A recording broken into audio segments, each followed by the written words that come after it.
Ai, ka hore rānei, ka hei te huna kiri parauri, ka re he whakapapa o Āwherika ki te whakahua i te kupu hahani kirimangu. Ka kōrero mātou ki te perehitini o te mana tōpu Āwherikana ki Tāmaki Makaurau e meana ka are i te māma te whakautu i taua pātai. My opinion is that we shouldn't be saying the N-word. I know lots of people do, but I think, you know, as part of minority Indigenous groups of people, we really shouldn't be entertaining that word or using it as part of our vocabulary. Maybe the biggest part of our communities that use that word would be people that are heavily influenced by American culture.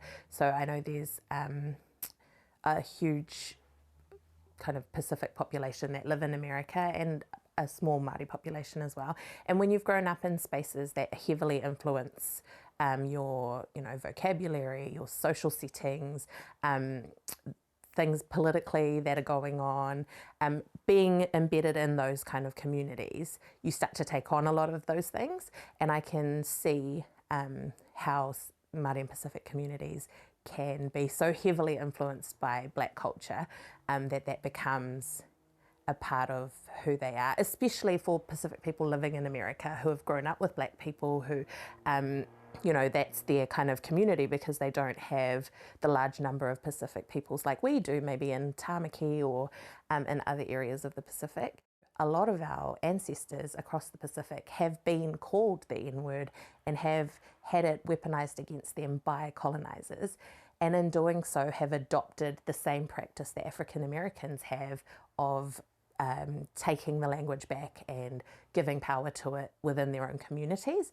And so you will see that, with older uncles, you might have an Uncle N-word.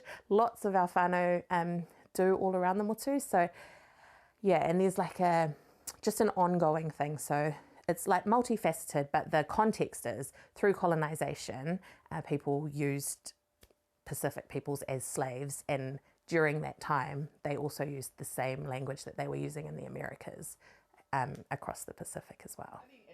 It's not as simple as a yes or no. I also don't know that it's really for us to give permission for others to say it. Even within our own society, even within our own community, the opinions are very varied. A lot of people feel very differently about it, and that's probably because we all have different levels, kind of different backgrounds, different experiences and levels of exposure to the use of the N-word. And so for some people, it was very much like of course we can use it. For others, it was like, yeah, we can use it, but like, I personally don't, and so on and so forth. Ultimately, I would say, know your why. I don't think it's as simple as yes or no, you can or can't use it. I think it's why do you want to use it? What is your reason for using it? Why is it important to you? How does it support those that it was kind of designed to oppress?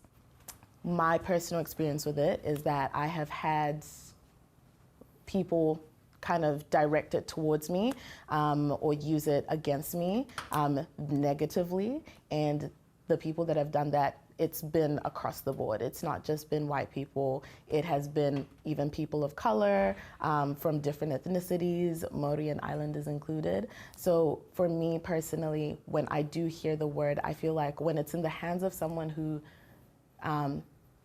isn't a Black person, for me personally, there's always that potential threat that at any point it can be used against me.